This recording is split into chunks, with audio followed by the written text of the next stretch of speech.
Assalamualaikum Ustadz. Waalaikumsalam warahmatullahi wabarakatuh. Semoga Allah berikan kemuliaan kepada Anda, keluarga Anda, dan perbaikan dalam kehidupan. Saya mau bertanya, baik, misal seorang punya uang yang mana lebih diutamakan berinfak atau bersedekah ke keluarga atau membayar utang riba? Terima kasih untuk jawabannya Ustadz Adidayat Official. Semoga Allah muliakan kepada Anda sekali lagi dan berikan bimbingan kepada kita untuk mencari solusi yang terbaik. Pertanyaan singkatnya, kalau kita punya uang, rizki yang Allah titipkan kepada kita, mana yang didahulukan, membayar utang ya dari hasil riba atau kita bersedekah ya atau berinfak ke keluarga? Teman-teman, ini sudah masuk fikih aulawiyah. Aulawiyah itu yang paling prioritas ya di antara 2 atau 3 hal atau bahkan lebih yang ada di hadapan kita. Jadi program-program kehidupan ini apa, yang paling prioritas yang mana, itu masuk dalam fikih aulawiyah. Dalam hal ini kita akan lihat bahwa membayar utang itu hukumnya wajib. Ingat ya, membayar utang hukumnya wajib. Ingat, jangan enak minjamnya saja, begitu sudah mau bayar nggak ingat gitu kan. Ini persoalan. Jadi kita siapkan baik-baik, pahami hukumnya. Membayar utang itu hukumnya apa? Wajib. Karena itu ketika kita akan berutang dalam keadaan tertentu, kita mesti petakan dulu ya, dari kemampuan bagaimana kita mengembalikannya, dari bagaimana kita menyampaikan, membuat perjanjian dan sebagainya. Itu jelas langsung bahkan tertuang di Quran surah kedua Al-Baqarah dari ayat 282, bahkan nanti sampai ke ayat 283 sampai penutup akhirnya gitu kan, sampai pengingat dari Allah Subhanahu wa taala akan wahyu terakhir yang diturunkan. Jadi kembali satu ya, kita dari hukumnya dulu. Membayar utang hukumnya apa? Wajib. Apalagi ini hukumnya riba yang harus dibebaskan ya, harus dilepaskan sehingga terlepas dari keadaan riba. Sedangkan bersedekah ke keluarga ini, keluarga ini dibagi 2, keluarga pokok yaitu istri dan anak-anak gitu kan. Ini yang disebut dengan nafkah. Nafkah itu masih seakar dengan kata infak ya, nanti kita akan bahas. Dan yang kedua, ada di luar keluarga pokok kita yang sifatnya kita langsung dalam naungan kita, dalam pemeliharaan kita ya, tadi yang istri, anak, kemudian juga di dalam rumah kita. Yang kedua di luar itu ya, misal yang beda tempat tinggal dengan kita, ada ibu misalkan, ada keponakan, ada kerabat terdekat jauh, ada fakir, ada miskin ya, ada ibnu sabil dan sebagainya. Nah, ini perbedaan 2 hal ini. Kalau kita bikin cabangnya seperti ini, nanti baru kita gali hukumnya, kita pahami detailnya dulu, sehingga dengan pemahaman detail dan akar ini kita bisa memetakan hukumnya dengan baik. Satu, mana yang prioritas kita harus lakukan? Apakah membayar hutang, kan? Bayar hutang. Bahkan di sini hutangnya jenisnya riba lagi. Semoga Allah jauhkan kita dan lepaskan kita dari jerat-jerat riba. Kemudian di sini tadi pertanyaannya adalah berinfak atau sedekah. Nanti kita juga bisa bahas perbedaan infak dengan sedekah itu apa. Ini infak, dari infak ini saya buka begini, ada yang sifatnya wajib, ada yang sifatnya sunnah. Nah, sekarang perhatikan baik-baik teman-teman sekalian. Kalau kita melihat hukum bayar hutang, ini sudah hukumnya wajib, wajib dibayar. Awas, hati-hati ya, hati-hati ya teman-teman sekalian. Bayar utang hukumnya wajib. Berutang itu dalam konteks yang dibenarkan, dalam konteks dibenarkan, bukan riba, itu kan ada kebutuhan, itu mubah hukumnya. Bahkan kalau ada terkait dengan sifat-sifat kebaikan, hajat hidup dan sebagainya, itu bisa naik kadarnya dari wajib ke sunnah gitu kan. Bahkan mohon maaf, dari mubah ke sunnah, bahkan ke wajib dalam konteks-konteks tertentu yang memang berkaitan dengan hajat kehidupan ya, untuk melindungi jiwa atau nyawa.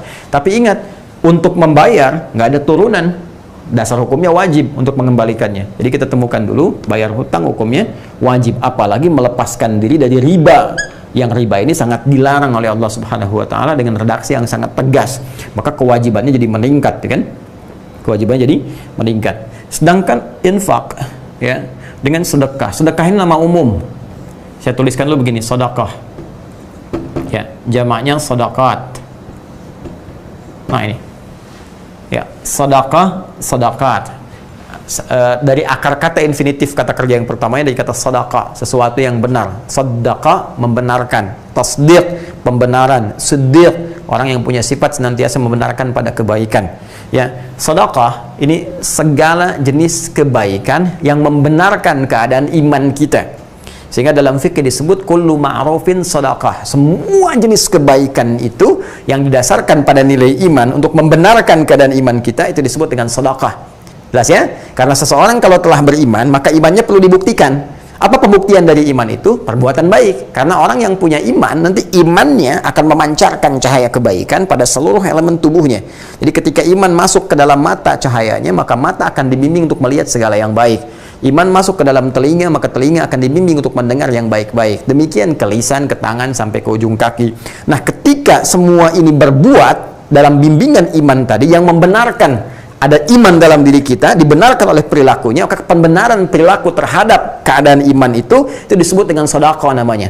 Ya, perbuatannya sifatnya disebut dengan sedekah. Jadi kenapa disebut dengan sedekah? Karena terjadi perbuatan-perbuatan baik yang membenarkan keadaan imannya. Karena itu dalam kaidah fikih disebutkan kullu ma'rufin sedekah. Setiap jenis kebaikan yang bersumber dari iman seseorang itu disebut dengan sedekah. Jika perbuatannya bukan cuma 1, 2, 3, 4, 5 banyak, maka dijamakkan jadi sedekah. Ya, di sedekah ini nama umum. Salat itu masuk sedekah karena perbuatan baik membenarkan iman kita. Karena salat dibuka dengan kalimat iman, alladzina yu'minuna bil ghaib wa yuqimunas shalah. Zakat sedekah, ya, sedekah. Kenapa? Karena dengan berzakat membenarkan perintah iman yang disampaikan oleh Allah kepada kita. Wa aqimus shalah wa atuz zakah, dirikan salat, tunaikan zakat. Ketika berzakat itu sedekah.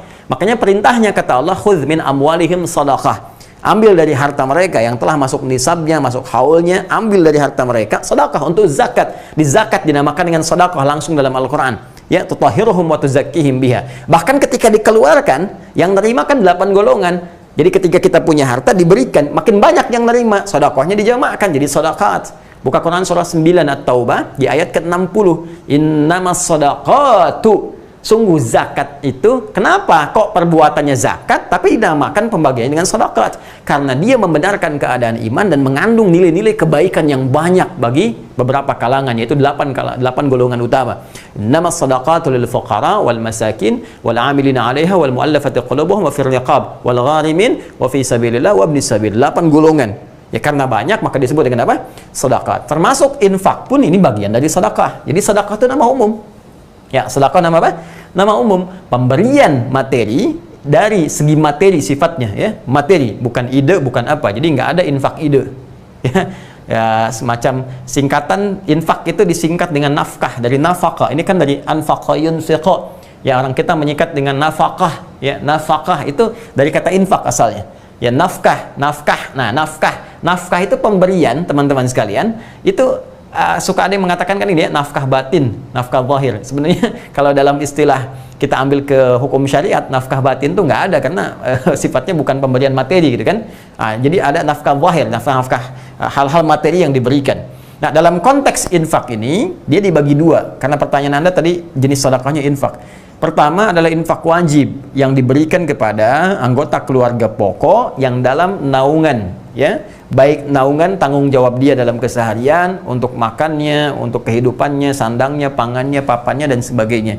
Ini disebutkan di Quran surah keempat An-Nisa, ya, di ayat ke-34 di mushaf standar paling kiri sebelah atas. Ya, Allah berfirman, "Ar-rijalu qawwamuna 'alan nisa bima faddalallahu ba'dahum 'ala ba'din wa bima anfaqu min amwalihim." Itu ayatnya. Ya, para lelaki, para suami diberikan oleh Allah Subhanahu wa taala kelebihan terhadap istrinya dalam bagian tertentu. Nanti istri pun diberikan oleh Allah pada bagian yang lain untuk saling melengkapi. Nah, ada beberapa bagian yang memang perangkatnya didesain untuk laki-laki saja. Jadi jangan diambil oleh perempuan, ini bisa tertukar, berbahaya nantinya. Pun demikian ada nanti kelebihan diberikan pada perempuan yang laki-laki nggak bisa memegang itu. Ya, apa di antara perangkat yang diberikan kepada laki-laki? Kata Allah, jiwa kepemimpinan untuk memimpin dalam kehidupan rumah tangga. Maka nanti ada kewibawaannya, mungkin sifat tegasnya dan sebagainya dimiliki laki-laki. Nah, jadi jangan diambil peran itu. Jadi jangan sampai ada istilah misalnya istri pemberani dan para suami takut istri misalnya. Itu tidak dibenarkan dalam keadaan demikian. Sehingga jangan sampai terjadi lagi ada kisah, walaupun mungkin kisah ini hanya canda-canda saja, tapi nampaknya tidak tepat untuk dijadikan proses dalam beraktivitas dalam berkehidupan berkeluarga. Ya, siapa di tempat ini yang takut sama istrinya, ambil sebelah kanan, kata Pak RT. Yang tidak takut, ambil sebelah kiri. Maka semua ke kanan. Ya, semua ke kanan. Cuman satu orang yang ke kiri, gitu kan? RT-nya bingung, karena RT pun takut juga sama istrinya. Dia di kanan gitu kan. Dia tanya sama orang ini, kamu berani sama istri kamu? Karena di tempat itu terkenal hampir semua takut sama istri. Kata dia, kenapa kamu ke kanan? Kamu berani? Nggak takut sama istri? Saya nggak tahu Pak, saya cuma disuruh istri saya ke kiri. Jadi ini menunjukkan bahwa ada bagian yang sama. Nah, ini tidak dibenarkan. Yang ada adalah berpartner bersama-sama dalam kebaikan. Ya, nah ini menata dalam kehidupan rumah tangga, suami jadi nakhada, tapi juga tidak bisa otoriter. Ya, ada bagian-bagian tertentu berdiskusi, mengambil pendapat bersama-sama dan memutuskan dan menjadi juru bicara dalam keluarga pada suaminya. Yang kedua, wabima anfaqu min amwalihim, diberikan oleh Allah perangkat. Ya, perangkat yang sangat spesifik untuk mencari nafkah. Ini dia. Infak yang dalam bahasa kita disebut nafkah. Nafkah untuk keluarga, ini yang disebut dengan nafkah wajib ini. Ya, keluarga. Nanti diberikan perangkatnya pada setiap suami laki-laki. Bedanya apa nanti dengan perempuan yang bekerja misalnya? Nah, laki-laki ini sifatnya mengikat, wajib dia. Ya, diberikan perangkat oleh Allah sepanjang punya kemampuan, kan, kemudian fisik baik, tidak ada kendala, nggak ada uzur yang lain, dia beraktivitas. Dan setiap dia bekerja, tetes keringatnya, Allah berikan dia rezeki. Rezeki ini, berapapun yang dia dapatkan, akan dicukupkan untuk jumlah keluarganya. Bisa keluarganya ada 5 bahkan. Walaupun dapatnya cuma 500.000 misalnya, ya, per bulan, ini Allah cukupkan. Bahkan dikirim tidak di sisi yang lain kalau dia beramal soleh dengan baik. Mungkin kesan kita dikirim oleh tetangga, atau ada yang lainnya, atau ada traktir, atau ada bonus. Ini bagian dari yang Allah berikan, dari ikhtiar yang dikerjakan. Ini cukup untuk 5 orang ini. Ya, beda dengan kasusnya kalau istri bisa yang bekerja. Hati-hati ya, hati-hati nih. Istri sepanjang ada kebutuhan, kewajiban yang melekat pada dia di rumah tangganya, maka kewajiban didahulukan. Dan suami yang bekerja, tidak diperkenankan dia bekerja di luar yang mengabaikan tugas utama kewajibannya di rumah. Memberikan ASI kepada anak itu bagian dari kewajiban istri. Kan menyiapkan kebutuhan-kebutuhan suami yang sangat penting untuk kewajiban dia, itu juga bagian dari kewajiban istri. Jadi jangan sampai dia bekerja keluar, ini diabaikan. Sehingga terjadilah kekacauan dalam rumah tangganya. Anda itu kan nyari rezeki di luar untuk memperbaiki rezeki di dalam. Untuk apa Anda nyari harta banyak-banyak di luar kalau yang di rumah aja rusak? Nggak ada perhatian, nggak ada kasih sayang, nggak ada perhatian dan sebagainya. Ya, karena itu teman-teman sekalian, ini yang wajib nanti yang dikerjakan oleh laki-laki. Ya, maka kalau dia mendapatkan kemudian harta dari hasil kerja kerasnya, contoh dia bekerja seperti tadi, dapat misalnya 5 juta, taruhlah ya, dalam per bulan. Maka apa yang harus dia lakukan? Dia cukupkan dulu kemudian untuk memberikan nafkah wajib bagi keluarganya. Ini poinnya teman-teman sekalian yang ingin saya sampaikan. Jelas ya? Nah, ini poinnya. Jadi berikan dulu kebutuhannya ke sini. Cukupkan. Untuk kebutuhan ini apa? Kemudian ini seperti apa dan sebagainya. Taruhlah yang terpakai misalnya ada 3 juta rupiah, kan? Nah, maka ada lebihnya 2 juta. 2 juta ini dihadapkanlah kemudian pada satu keadaan ada kewajiban nih hukumnya untuk membayar utang ini, lalu ada keinginan untuk berinfak. Nah, pada aspek yang ini, yang sunnah. Mana di antara yang sunnah ini? Misal, ada di Quran surah kedua Al-Baqarah, yang spesifik deh, di ayat yang 215, untuk yang ini ya, ini, paling kanan sebelah bawah, ya kan? Yas'alunaka madza yunfiqun. Mereka banyak bertanya kepadamu Muhammad sallallahu alaihi wasallam tentang apa dan siapa dalam konteks berinfak. Apa yang harus diinfakkan kepada siapa kalau kita punya untuk infak itu dalam konteks infak yang sunnah. Qul ma anfaqtu min khair. Katakan kalau kalian mau infak, pertama yang diinfakkan itu mesti dari yang baik-baik. Ya, cara didapatkannya mesti baik. Hati-hati, jangan sampai hasil korupsi dipakai infak. Hati-hati nih.